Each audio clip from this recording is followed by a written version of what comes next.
Hey folks, this is Angie Freyman. I'm the enrolled agent and a tax manager here at Freyman CPA. And today I will be talking to you about travel.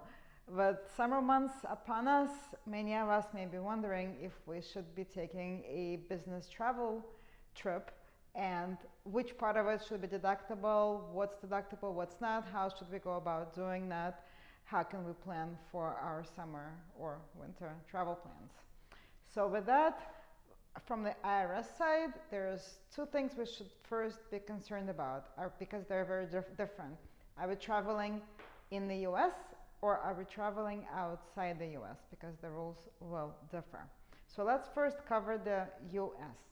In the US, you can have two types of travel, primarily for business or primarily for personal reasons.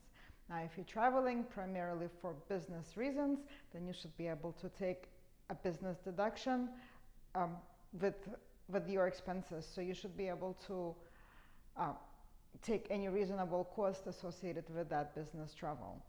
That includes your flights, that includes your hotel accommodations, 50% of non-entertainment meals. Remember, any entertainment is disallowed currently, but 50% of your other non-entertainment meals are allowed. So that would be the deductions you can take. If you're traveling for primarily personal reasons, then it's your personal expense, not a tax deduction. But if you had any expense that's associated directly with your business, or for example, you're attending a seminar while you're somewhere in Vegas on personal gambling, have fun, watch the shows kind of reasons, then you should be able to take the cost of the seminar.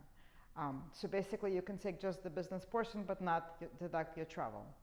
And that pretty much covers just the very basic of what's considered for the US. The rules are different for foreign, so let's dive into that because there's more to it. So when you're traveling outside the USA and you want to see what's deductible, the first thing you need to look at is, are you entirely traveling for business or what the IRS calls considered entirely? So what's considered entirely for business is pretty self-explanatory.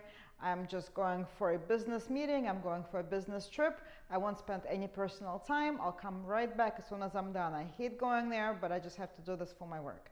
Now, what's considered entirely for business? It's basically, it's kind of a business almost, but there's a few things that make you not sure about it. So there's some exceptions that will make it considered a full business trip.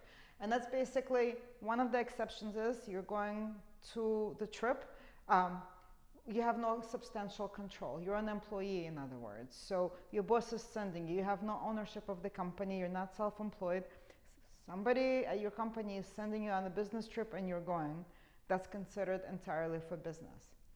The other exception is you're traveling outside the US and you will stay there for less than a week. Now, when we're counting days of less than a week abroad, we're not including the day we're leaving the US, but we are including the day that we're coming back as considered in that counting of days traveling less than a week. If you're traveling for less than a week, then your travel, your flight, your hotel will be deducted. Anything if you decide to be, let's say you spent 5 days on a business trip out of this 6 you were there, but on the 6th day you decided to take a personal trip, you took a railroad somewhere else, you're doing some sightseeing, that portion is still not deductible, that's still personal, but your flight to and from that foreign country will be considered a business expense and you can deduct it on your tax return. So that's this 1 week exception. What if you were abroad for over a week?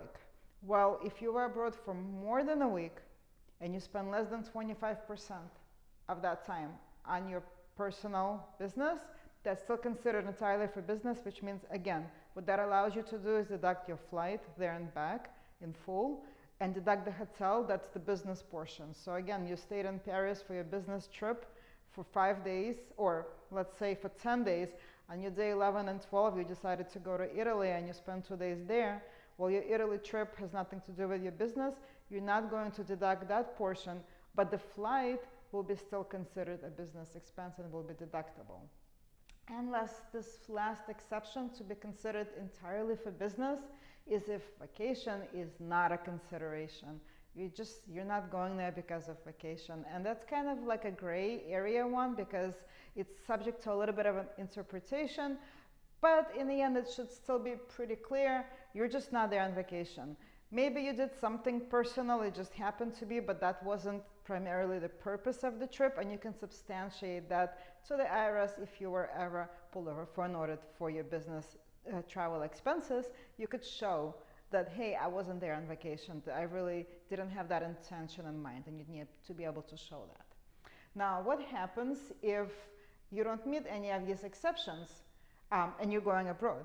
So you're there for more than a week, you spent more than 25% of over a week on personal time, you decided to go off on another vacation, you're not an employee, and well, you know, maybe Italy is nice and you decided to stay there a few extra days. What do you do then?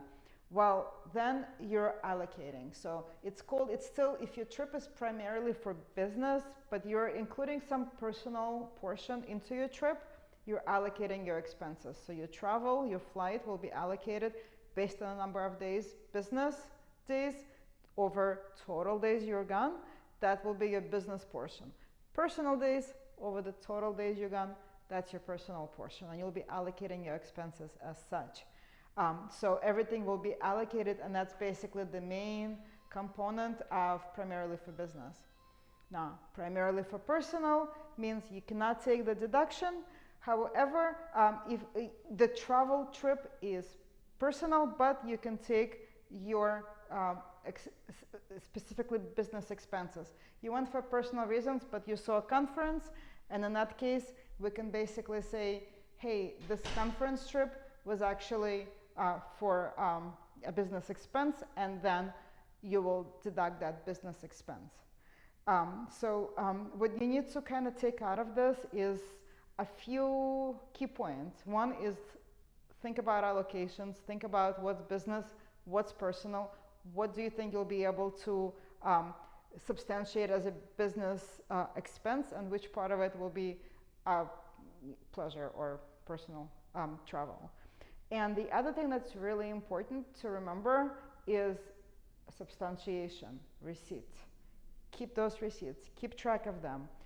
Technically, when you're traveling, you need to maintain receipts of over $75 on everything except lodging. Lodging requires receipts for any amount. We always recommend to our clients to maintain receipts for all your travel expenses, write things down, keep track of that, and that should basically keep you safe. But just know that there is that $75 rule that applies to other expenses except lodging. Lodging requires this substantiation no matter what. And that's pretty much keeping receipts, keeping track of your expenses, and being able to substantiate the business portion should get you on your way to traveling to your business destination. Hope that helps. Signing off, Angie. Thanks, Ange. And one question for the viewers real quick. Sure. So this is primarily for out-of-town travel, correct? That is correct. Okay. That is all for out-of-town travel. If you're not staying away, if you're not sleeping overnight elsewhere, that's not considered travel, and the meal expenses will not be allowed in that case. Gotcha. This doesn't apply to your typical local business travel where I'm just going across town to buy something, you know, just for my business. Those are different rules altogether. Absolutely different rules. This is specifically, and I thought that's clear, but yes, that's a great question, Greg. This is specifically you're traveling, you're sleeping away from town. Exactly. Gotcha. All right. Thanks so much, Ange. Great Absolutely. presentation as always. Sure. Appreciate it. Thank you. Let's see more of that. I'll try. Okay, good.